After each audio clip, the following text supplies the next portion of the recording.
Hiya Hinsters. It has been a wee while since I last made a video, so it's nice to see you again. And if you're new, welcome too. Please do give this video a thumbs up if you enjoy and subscribe to my channel if you'd like to support me. You can check out the description box below for more on how to get a reading with me. And I did make a video some time ago on whether or not you should get a reading with me, so check that out as well. Also, as Virgo season is in full swing, if you are a Virgo sun or Virgo rising, you can get 50% off a reading with me if you book your reading during Virgo season. The appointment itself doesn't have to be held during Virgo season, but it does need to be booked and paid for during Virgo season to nab that cheeky little Virgo discount. So, okay, Virgo season. As the sun ingressed very recently or entered Virgo, Mercury, Virgo's ruler, was also in Virgo and approaching what I call the boiling point or the 27-29 degree range. So that alone would make this a particularly powerful Virgo season, especially for Virgo rising and those with Virgo in the third house or Virgo in angular houses. So that's going to be Cancer rising, Gemini rising, Sagittarius rising, and Pisces rising. However, not only that, but Mars in Gemini squares the Sun as we begin Virgo season.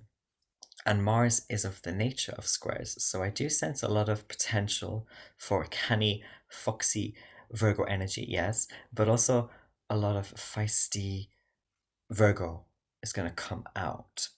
And as I've often mentioned on my channel, Virgo is anyway one of the snip signs of the zodiac, as in Virgo season is always great for cutting things out of your diet, cutting ties with people, for tidying and organizing your space, thrashing out the dust.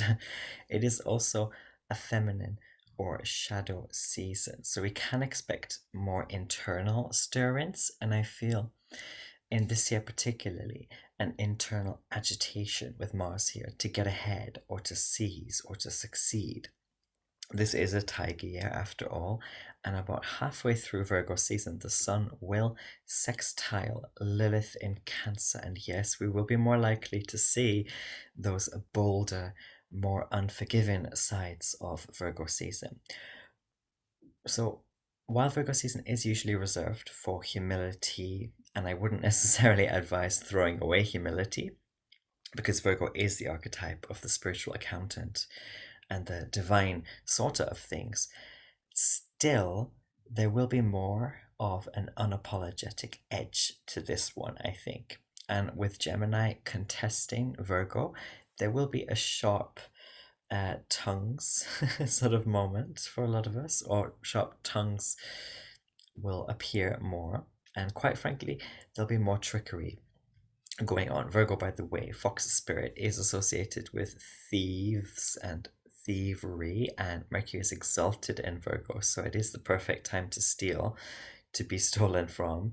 If you ever want to witness, by the way, Virgo Gemini energy and both sides of Mercury at play together, I would recommend watching The Umbrella Academy on Netflix and taking a good long look at the character number 5, played by Aidan Gallagher. And the character number 5 has all the mercurial trappings you could wish for, really, but we also see quite clearly the Virgoan side of Mercury, the serious and discerning, not just for the playful sake of it, but because there are serious decisions to be made and because every choice has a consequence. And Virgo season is always, by the way, about choice and consequence, with the biggest and most impacting consequences maybe not hitting us until Libra season, while Virgo season provides us with enough discomfort to really assess and act on things before things get out of hand. Now, one reason I didn't do a Leo season video, besides being busy, is because Leo season is very self-demonstrating and it's very full throttle. You kind of get what you get, and there's not really a debate about it. You prove yourself or you go home.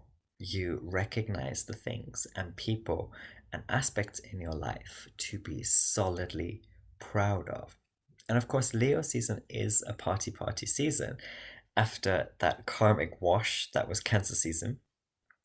And in Leo season, we play and we wrestle with everyone and everything that was left behind. So we kind of stood on a desert plateau in Leo season and facing the full force of the spiritual sun. And for the most part, enjoying that domicile divinity. Virgo season then is more like a private party or an after party. And I've previously on my channel said that Virgo season is kind of like the cleanup after the party of Leo season. But don't be fooled, it doesn't mean Virgo is boring or mundane necessarily, although if a Virgo considers a person or thing to be a waste of time, they do have this very interesting portrayal of theirs, where they can portray a disinterest which dissuades unwanted people and things from coming close, just like Pisces does with its seemingly innocent, aloof, or escapist energy. So, anyway, back to choice and the fact that Virgo is a double bodied or mutable sign, an earth sign as well. So, yes, one or two things that we were cocksure about may get way humbled this season, way turned down. On the other hand, some of our passionate certainties start to be realized and not just imagined, often in the form, yes, of money or work or opportunities materializing. Virgo is always before Libra as well, and this presents that Virgoan anxiety about consequence or judgment, especially because in Libra season, judgment awaits, and that is cardinal judgment. And so it's no wonder that often in Virgo season, we can get a bit obsessed about making the right decision or making something clean. This can be nice and produce lovely results that make our experience and lives feel purer, but we can get too taken away by the tiny things. It's good to focus on the tiny things, but not to the detriment of the bigger picture. However, and especially with that Mars and Gemini square to the Sun, one big challenge that Virgo season is going to amplify for a lot of us more than usual is the tempering of this temptation to utilize knowledge in an overly caustic, abrasive way. And one way I like to explain Virgo to people is to think about veganism. Think of the usually very moral, ethical, and emotional motivations behind veganism, and then think of the people who get upset almost immediately when a vegan points something out about meat or about the dairy industry or whatever. People often hate Virgos not because really of who they are, but because of what they bring up. And Virgos have that very sharp, uncanny ability to see every single little thing, whether you like it or not. And it's mercurial as well, so sometimes they can't help but vomit that out or point that out. But not everyone is ready for the truth. Virgo sextile Scorpio, it can be very stinging, biting. But anyway, we would much rather the vegan be quiet and humbly practice their veganism. But this Virgo season, and by the way, that could be the case for a normal Virgo season, more like quiet, humble practicing of what you preach.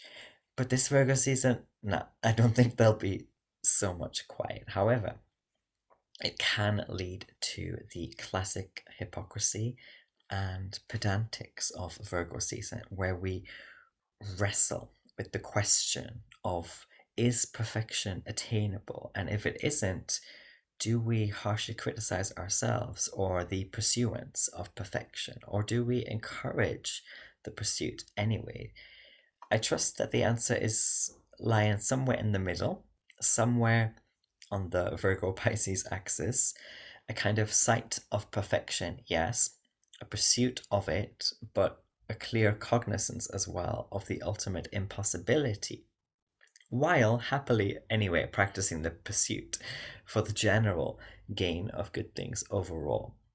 Now, of course, Virgo season can definitely, and especially this time, bring out the holier than thou types and the fighting urge to really push your point, especially if you're right. It does sort of remind me, actually, of a time when I was playing a family trivia board game many years ago, and I knew the correct answer to this question, but one family member was adamant that I was wrong and that they knew the answer, the correct answer. And I knew I was right and they were wrong. But I, anyway, let them believe they were right because it's a game, right? And I find it amusing when people in the wrong are so sure of being right. And I'm sorry, but this is Fox energy. This is a side of Virgo which will crop up more and more now. And it's a silent smile inside at the silliness of things or the silliness of people. And if we are immature, we will want to scrap with people to prove our point. This is not a good season for immature academics or researchers or technical people. If you're not mature, it's not the best season. It's going to really irritate you and other people. But if we are mature, we might state the correct answer once and then leave other people's choices thereafter up to them. You know, with Virgo season and Pisces season, it's very much being content with necessary chaos. But anyway, Mercury ruled Virgo is, after all, always striving towards that Venus ruled Libran diplomacy. And if you know any Libras or Libra heavy people, you know how excellent and charming they are at dealing with silly people and their silly, incorrect statements or viewpoints. The problem with us in Virgo season is that many of us will bite off more than we can chew with someone or some debate or topic, still clinging to that Leonite pride and basically causing more of that caustic atmosphere and just choosing the wrong hill to die on, to be honest. You know, with beautiful, simple Virgo season, it often pays to keep it, yeah, simple, to get outside into the trees, to fill your schedule with all that shiz that you don't want to do, but you have to, and to try keeping that Leonite consistency, but disposing of most of that Leonite pride, because Virgo is not a pride season. Virgo season is like a quiet little prayer we do each night before we sleep. We don't tell everyone about it. We don't share it on Facebook or TikTok. Virgo is quiet and Virgo sees pretty much everything. So take this Mars in Gemini square energy as well to do things like exercise or exercise more if you are already, or walk more. My God, God's above. Walking is a great thing for Virgo or for Virgo season. Also, if you're able, try not to listen to music or to have headphones in when you're out and about. Try to tune more into the immediately real and local surroundings. And also listen to the phrases and conversations that you pick up on. Notice the plants and the windows and the glint of the water that you may not have appreciated or noticed before, even if you've done that walk 100 times. And try, if you can, to tune into, you know, the funny and ridiculous side of people and matters. Like, what are the curious things people do, and what are those things that can kind of humble us anyway, that we can, you know, can we resist judgment and criticism? That's a big thing in Virgo season. There's this also with Virgo season subtle necessary sadness, like with all the shadow signs and shadow seasons. And for Virgo, we may all experience in some way this acceptance of a small futility in something, but being dutiful to that something anyway. It's like veganism, right? Or it's like being a child, but one who had to grow up very fast for whatever reason. Or like being something that is so wonderful and critical as a tree, critical to us as humans, right? But so pedestrian and so hardly noticed or cared for by most who pass it by. Still, the vegan keeps on eating and living as they do, finding small beauties and things like the animals they interact with or whatever. And the child just gets on with their life, right? And in their own internal ways, keeps a child's inner spirit way into their adulthood and way stronger than their counterparts who may have long buried that. The tree, it simply stirs and remains still as it is, as it always is. But it's a piece also of the great fabric of our locality. It's delicate while also surpassing and outliving most humans who pass it by. So I'm getting also, as we always do in Virgo season, the archetype of the tortoise or the turtle. So in this Virgo season, let me know what challenges you face and where you have Virgo in your birth chart and what sort of Virgoan vibes you're resonating with right now. Thank you always for your support, and I wish you the very best in this last of the summer wine time before we head into the first cardinal step of the shadow side of the year. Take care. Bye bye.